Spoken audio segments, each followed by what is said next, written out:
On Rosh Hashanah morning, we read the powerful and frightening story of Isaac's near death at the hands of his father, Abraham.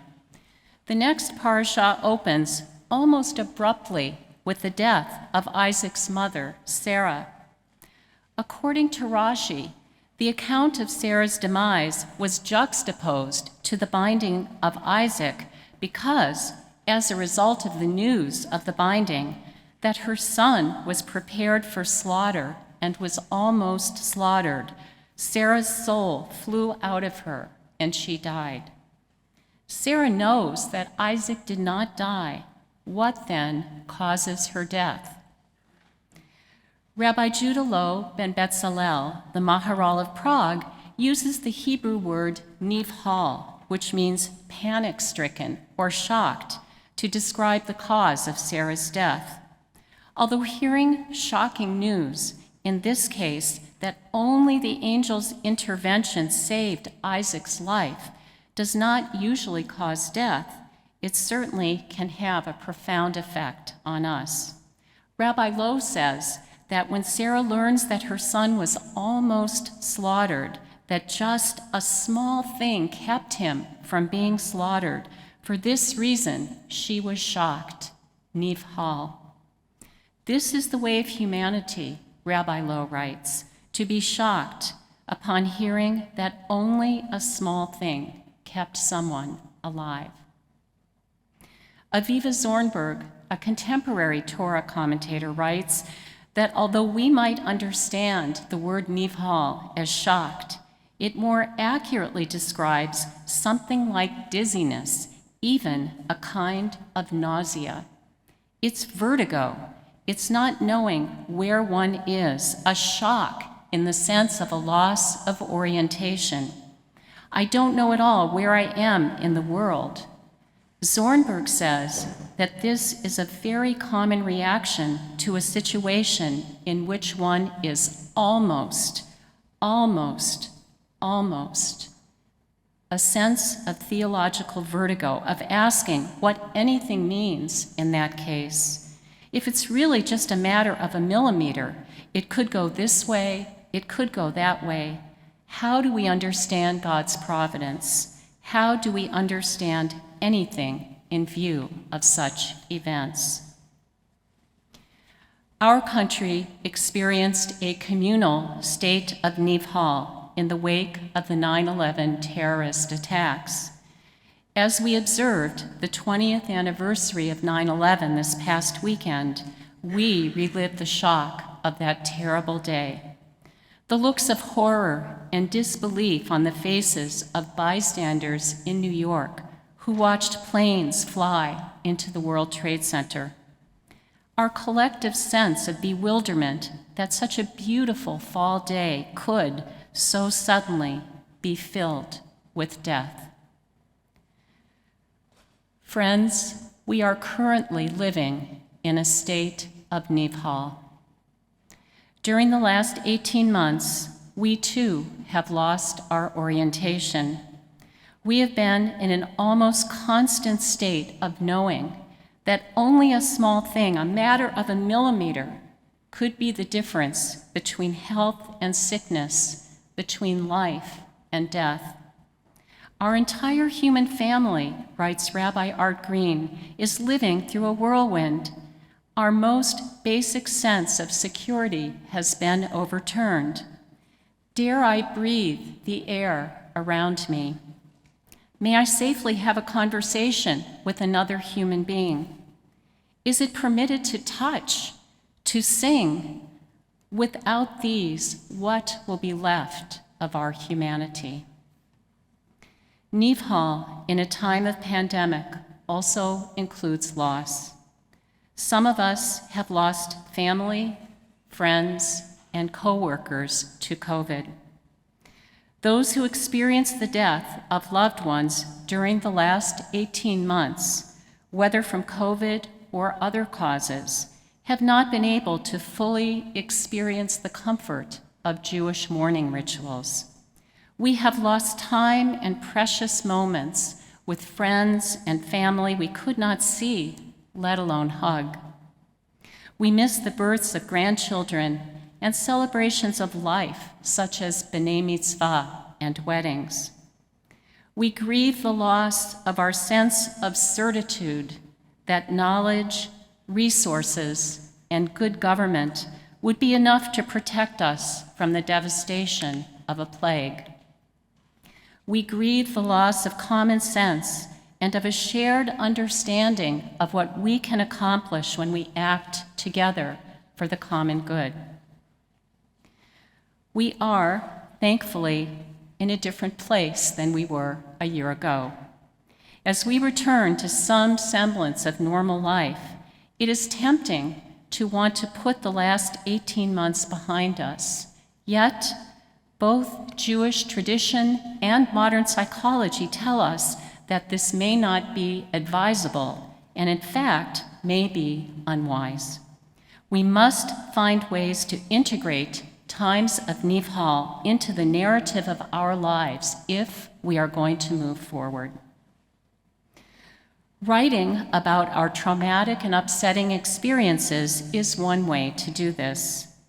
Research demonstrates that for those who have lived through trauma, writing about their experiences can, over time, yield a greater sense of well-being, as well as physical benefits, fewer visits to physicians, lower blood pressure, and stronger immune systems. Researchers found that as study participants wrote about their traumatic experiences, they were making sense of what happened to them. They were able to arrive at new understandings of the traumatic event and to reflect on its impact on their lives. They were able to tell a story about their suffering and about its meaning. We know that Jewish mourning rituals are designed to help us do just that. Perhaps you recall times in your own life when these rituals brought you comfort and meaning. How did the presence of family and friends during Shiva give you a chance to tell the story of your loved one's life and to process the circumstances of their death? Jewish rituals connected with death and mourning help us to place the deaths of our dear ones into the framework of Jewish time and tradition. As we gradually move through the stages of mourning during the first year after the deaths of our loved ones, and as we mark the anniversaries of their death with each yortzeit, we make meaning of their lives. Jewish teachings and traditions created in response to our communal tragedies as a people can guide us as we look for ways to integrate the losses we've experienced while at the same time helping us to move forward. The Talmud relates that after the destruction of the Second Temple in 70 of the Common Era, those who experienced the devastation were not sure that they could continue. Large numbers of people became ascetics, vowing to neither eat meat nor to drink wine. Rabbi Joshua pushes them to examine the logic of their position. In refusing to drink wine or to eat meat, the ascetics are vowing not to consume things that had been sacrificed on the altar in the temple. Why stop there, Rabbi Joshua suggests. If you won't consume these things, then why consume bread and fruit and water, since these were all part of the sacrificial rituals? Rabbi Joshua says to them, "My sons, come and listen to me. Not to mourn at all is impossible because the blow has fallen. To mourn overmuch is also impossible, because we do not impose on the community a hardship which the majority cannot endure." The sages knew that it was vital for people to remember the temple's destruction, a pivotal time in the history of our people, while at the same time moving forward with their lives. The rabbis established rituals that helped people express their loss through physical manifestations. encouraging them to weave the memories of communal Nifal into the fabric of their lives. For example, the rabbis taught that when coating a house with stucco, a small section should be left bare. When planning a banquet of many courses, 1 or 2 items should be removed. When putting on jewelry, a woman might leave off 1 or 2 pieces. Ashes should be placed on the bridegroom's forehead on his wedding day. Our sages knew that while we might want to retreat from the world after an enormous loss, we must step forward into life. In their great wisdom, they understood that we should keep the awareness of what we have lost and the pain that it engenders inside us, while at the same time experiencing life's sweetness. There is something sacred about holding the awareness of what has been lost side by side with our capacity for life. Aviva Richman writes that holding loss could mean fully articulating what we have already lost in chaotic circumstances and naming our fears of what we might yet lose in a way that sharpens rather than shuts down our capacity to hope and to dream. Holding loss and hope together changes us. Having lived through a state of nivhal, disorienting shock, we will not be the same as we were before. My family experienced a shocking loss in December of 1988 when my husband died in the bombing of Pan Am Flight 103 over Lockerbie, Scotland. Our children were quite young, ages 7 and 4. At the time, I was a psychotherapist. I knew that I needed to find a way for our family to hold this terrible loss together with hope in our hearts. I knew that my husband's death would change the trajectory of our lives. We would not be the same. Life would not go back to normal. Several months after my husband's death, a friend told me that she missed the old Stephanie, and she wondered when the old Stephanie would be coming back. I responded that the old Stephanie would never be back. I knew that I had been profoundly changed by this loss in ways that I could not name. Although I did not know the term Kintsugi then, it describes so well the way in which our family tried to hold both loss and hope going forward. Kintsugi, as Rabbi Schwartzman taught us in her beautiful sermon on Rosh Hashanah, is a technique developed by Japanese artists in which pottery that has been shattered is glued together, the seams dusted with gold or silver powder. Later, Kintsugi described a philosophy of life in which terrible things that happen to us do not need to shatter us into irretrievably broken pieces. In putting our lives back together after terrible loss, we do not discard the broken pieces, but we use them to build our lives going forward, reminding us of the tragedy we've experienced and how we overcame it. In putting our lives back together after my husband's death, my family held the reminders of our loss in our hearts, using them to rebuild as we went forward. My children became sensitive to other people's suffering in ways that they might not have without the loss that they experienced. To a teacher who was very ill with cancer, my then 8-year-old daughter wrote, "Never give up hope." It became our family minhag never to leave the house without saying, "I love you." I found love with Henry, a wonderful man who had also experienced the death of his spouse and who understood how our family's loss and the loss that he had experienced would be part of building our new life together. The death of my husband pushed me to think about what I wanted to do with the rest of my life, and ultimately led me to become a rabbi.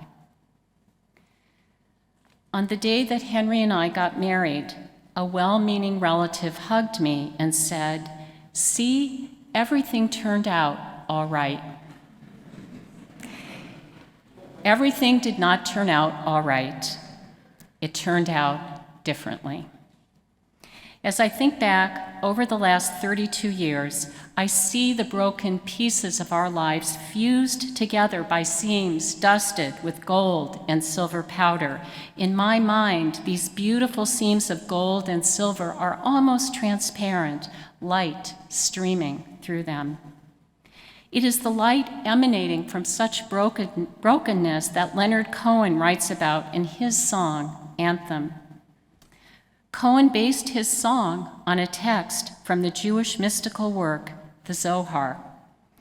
Two rabbis disagree about whether God's primordial light, shattered when God created the world, should remain hidden until the world is perfected or should continue to shine forth. Rabbi Judah teaches that without this light of brokenness, the world cannot be sustained. He taught, every single day, a ray of that light shines into the world. With that ray of light and hope, God feeds the whole world. Cohen writes, the birds, they sing at the break of day. Start again, I heard them say. Don't dwell on what has passed away or what is yet to be. Ring the bells that still can ring. Forget your perfect offering. There is a crack in everything. That's how the light gets in. We will not be the same after this pandemic. Kintsugi teaches us that as we put the broken pieces of our lives back together, and as we rebuild our lives going forward, we remind ourselves not only of the nifhal, of the shock through which we have lived, but of how we overcame it. In what ways, I wonder, will we fashion unique, beautiful, and hopeful lives from this terrible time? As we move through the pandemic, may we embrace both what we have lost and what we hope for the future. May we use the sense of nifhal, the shock that we have experienced from a world turned upside down, not to rush headlong into normal, but to move forward in our lives so that the light of all we have experienced will shine in. Amen.